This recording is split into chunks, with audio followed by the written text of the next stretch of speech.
Let's now start with our top story. The head of Libya's UN-recognized government, Faiz al-Sarraj, and his rival strongman Khalifa Haftar are expected to sign a ceasefire agreement in Moscow today. Libya's head of High Council of State said the signing of the pact will revive the political process in the country.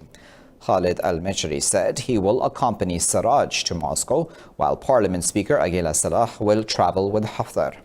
In a televised speech, Sarraj called on Libyans to forget the past, reject discord, and close ranks to move towards stability and peace. The ceasefire in Libya began on Sunday in line with a joint call by Turkey and Russia. Libya has been split into rival Eastern and Western administrations since 2014. U.S. President Donald Trump says he does not care if Iran agrees to negotiate with Washington. In a tweet, he said what is really important is that Tehran has no nuclear weapons and no protesters are harmed in the country. Earlier, National Security Advisor Robert O'Brien said America's maximum pressure campaign is working to bring Iran to the negotiating table. Trump has repeatedly expressed support for Iranian protesters and has asked Tehran to allow human rights organizations to monitor the protests. Mass protests in Iran are demanding authorities resign over the Ukrainian airplane tragedy. Tensions in the Middle East escalated after U.S. airstrikes killed Iranian commander Qasem Soleimani on January the 3rd in Baghdad. Well, Iran has denied firing at protesters who were demanding the resignation of senior leaders. Hundreds demonstrated in Tehran and other cities after Iran admitted that it shot down a Ukrainian plane, killing 176 people.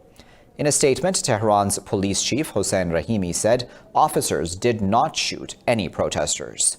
Rahimi said all police personnel have been ordered to show restraint. Earlier, protesters had claimed that security officials opened fire on them. Iran's regime has come under severe criticism in and out of the country following the plane tragedy. Lebanon's Hezbollah says it is time for Iran's allies to avenge the killing of Major General Qasem Soleimani. Leader Hassan Nasrallah said the process will follow a long path with the goal of ejecting U.S. forces from the region. Nasrallah also denied the Iranian general had been planning to blow up U.S. embassies. He said U.S. President Donald Trump is lying about the motive behind Soleimani's killing. In order to give an excuse, he said that he ordered the killing of Soleimani because he was planning to attack U.S. embassies in the region. Liar. He's lying to his people. He's the biggest liar in American history. Japan's Prime Minister Shinzo Abe has warned that any military confrontation with Iran will impact global peace. Abe is on a 5-day visit to the Middle East, hoping to ease tensions spiked by the U.S. killing of Iranian commander Qasem Soleimani. After meeting with Saudi Crown Prince Mohammed bin Salman, Abe called on all parties to engage in diplomatic efforts to diffuse tensions. Japan's Foreign Ministry spokesman Masato Otaka said both leaders also agreed to work closely on maritime security in the region. However, he said Japan would not join the U.S.-led coalition in the region. The Prime Minister's tour will also include visits to the United Arab Emirates and Oman. Pakistan's Foreign Minister Shah Mahmood Qureshi has left for Saudi Arabia amid heightened tensions in the Middle East. Qureshi was earlier in Tehran, where he met Iranian Foreign Minister Javad Zarif and President Hassan Rouhani. In a statement, the Foreign Office said Qureshi will hold meetings with Saudi officials during his visit. It said the Foreign Minister will discuss regional security with Saudi Foreign Minister Faisal bin Farhan Al Saud. Qureshi is on a diplomatic mission to de-escalate tensions in the Middle East and Gulf region. French President Emmanuel Macron says France and Russia want to safeguard Iran's nuclear deal. The statement came after Macron spoke to Russia's President Vladimir Putin on the phone. Macron said both states are ready to engage with Iran to preserve the region's stability. Earlier, Britain, France, and Germany had called on Iran to stick to the 2015 nuclear pact. In a joint statement, the EU leaders stressed on Iran to refrain from further violence. Canada's Prime Minister Justin Trudeau says he will seek justice for victims of the Ukrainian airplane disaster. Trudeau spoke in Edmonton, Alberta at a vigil for the 57 Canadians killed in the disaster. Mourners placed black-rimmed photos of the dead on the stage, beside rose petals, candles, and plates of dates. Trudeau consoled the grievers, saying he will not rest until there are answers. We will continue to work with our partners to ensure that a full, transparent investigation is conducted. I want to assure all families and all Canadians we will not rest until there are answers. We will not rest until there is justice and accountability. Well, on Wednesday, Iran said it mistakenly shot down the Ukrainian airliner, killing all 176 people on board. This is one of the biggest single losses of life Canada has suffered in 40 years. In other news, the U.S. has reached out to North Korea to resume diplomatic negotiations in Stockholm after the two countries broke off talks in October. White House National Security Advisor Robert O'Brien said the U.S. has used multiple channels to communicate with North Korea. He said Washington wants to implement Chairman Kim's commitment to denuclearize the Korean peninsula. O'Brien said it was a positive sign that the North Korean leader did not deliver on his warning of a Christmas gift. Last week, Pyongyang said it would not discuss proposals like those made by Trump at the Hanoi summit in February 2019. Human Rights Watch chief Kenneth Roth says he has been denied entry to Hong Kong. He was scheduled to launch a report by the watchdog there on unrest in the territory. Roth said officials told him he was barred for immigration reasons, even though he had visited the city before. In a statement, HRW said Roth will now launch the report on January 14th at the United Nations in New York. However, China has said that the denial of entry for the Human Rights Watch director is in accordance with law. During months of violent anti-government protests, Hong Kong has barred several activists, foreign journalists, and an academic. Elsewhere, the longest mass transport strike in modern French history has entered its 40th day. This comes despite the French government's offer of major concessions to unions. The hardline CGT union, which wants reforms dropped altogether, rejected the offer and called on workers to continue protesting. Demonstrators in Paris, masked and hooded, broke shop windows, set fires, and threw projectiles at police in riot gear. Last week, Prime Minister Edouard Philippe offered to withdraw the most contentious measure of the pension reform plans.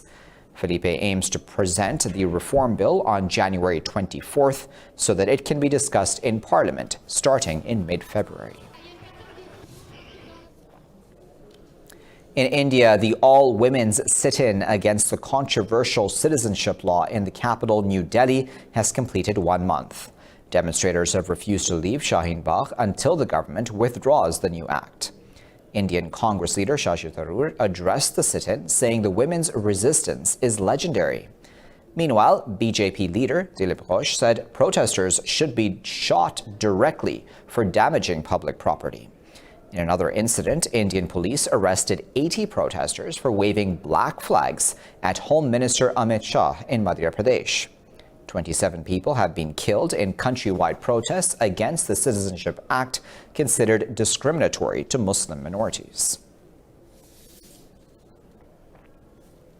Al-Qaeda-backed Al-Shabaab militants have killed 3 teachers in an attack on Kamunte Primary School in eastern Kenya. Police said the militants from neighboring Somalia targeted the settlement in Garissa County and torched a security post. Officials said a child was also wounded by a stray bullet. Al-Shabaab has targeted Kenya frequently after it sent troops into Somalia in 2011 to fight the militant group. Last week, 4 school children were killed in a gunfight between Al-Shabaab and local police in Garissa. 14 people have been killed as heavy rain and snow have wreaked havoc in Pakistan's southwestern Balochistan province. The meteorological department said heavy snowfall in the province's capital, Quetta, has broken a 20-year record. Officials said 6 people, including 3 women and 3 children, died in Job district after their roof collapsed. They said heavy snowfall has also claimed lives in the border town of Chaman, Barshor, and Bostan area of Pishin district. Authorities said hundreds of passengers are stranded on different highways linking Balochistan. The Philippines is on high alert after Luzon Island's Taal volcano started spewing ash and lava. Officials said the region faced a series of earthquakes and streets surrounding the volcano were coated in fine grit. They said at least 10,000 people have sought refuge in evacuation centers. The Philippine Institute of Volcanology and Seismology raised the alert level from 3 to 4 out of a maximum of 5. Situated in the middle of a lake, Taal is one of the world's smallest but Philippines' second most active volcano. Authorities have warned there was a risk an eruption could cause a tsunami in the lake. Meanwhile, in Australia, rescue services say firefighters have finally brought the country's largest mega blaze under control. Rain in the last couple of days has delivered much-needed respite for the countryside ravaged by bushfires. New South Wales Rural Fire Service Commissioner Shane Fitzsimons says dozens of other fires are yet to be controlled. Authorities have asked citizens to remain vigilant as work to clear roadblocks and fallen trees is underway in Victoria State. The Australian government has also committed $50 million to an emergency wildlife recovery program. The raging bushfires have killed 28 people and over 800 million animals, destroying 2,000 homes. And coming up next in this news bulletin,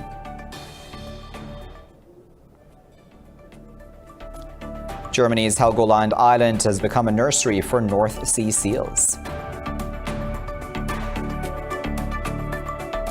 And artificial intelligence shapes down applicant lists.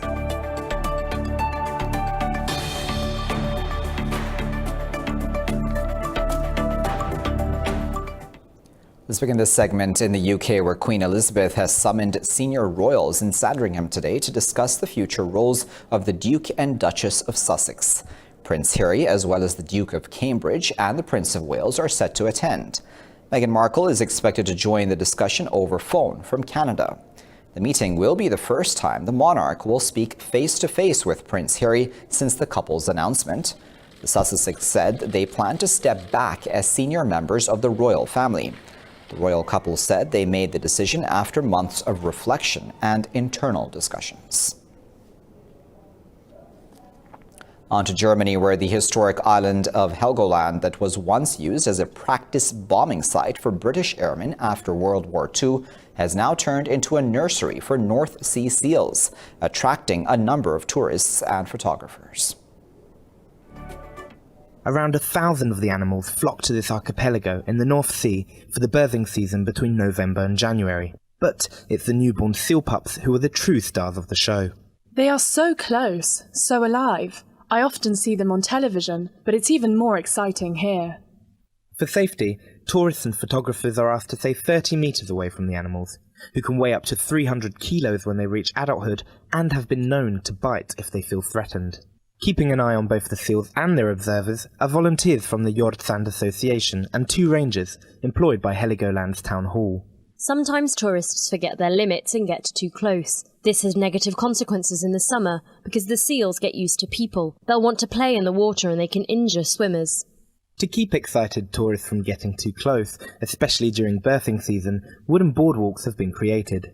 For now, the populations are manageable, even if sometimes a cheeky youngster makes its way beyond the barriers. But some fear a rise in water temperatures and levels could lead to greater seal numbers, leaving less space for both seals and enthusiastic tourists. There are more and more of them, and I think it's because there's lots of food here. But we're at sea level here, and if the water levels increase, we'll probably have new challenges to face. The Jordsand Association says there have been more than 520 births since November. Once weaned, the baby seals will head to the water of the North Sea, but they will return in spring to change their fur, much to the delight of photographers and wildlife observers. In South Korea, firms are experimenting with advanced artificial intelligence techniques in the hiring process for whittling down applicant lists. According to the Korea Economic Research Institute, a quarter of 131 top corporations use AI in hiring. Watch this report now about how job seekers are trying to beat the robots in interviews.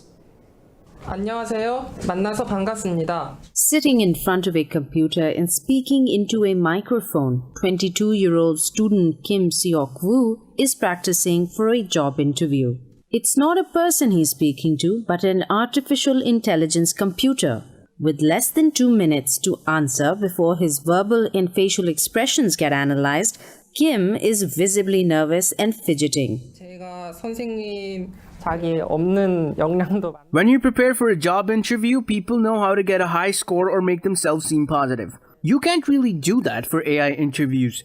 As a job seeker, I think I'll feel hopeless if AI interview is made popular and the majorities of the company use them. 모든 기업들이 이 AI 면접을 쓰게 된다. 지원한 이지혜라고 합니다. After the introduction, AI hiring also uses gamification to gauge a candidate's adaptability by putting them through a sequence of tests. We check their subconscious behavior. We believe actual performance or competency of the applicants cannot be properly assessed when they are deliberately thinking, responding, and acting during interviews.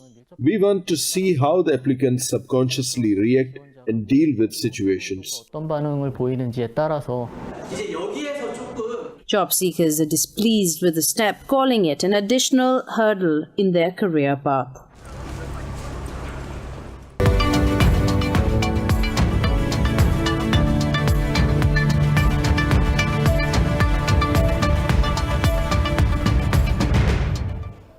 Stock markets across Europe are trading higher as investors await the signing of a Phase 1 trade deal between the U.S. and China.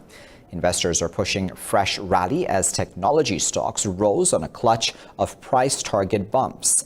London's FTSE 100 is trading 0.5% higher ahead of November's economic data due to be released later in the day.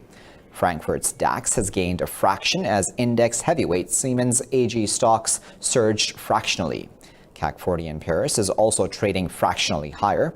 In Asia, Hang Seng led the gains, closing over 1% higher.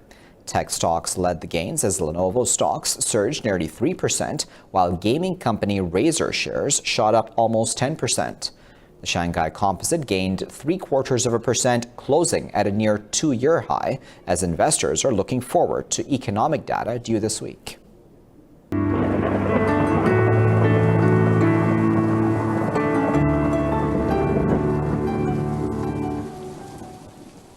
Time now to find out what the weather is like around the world.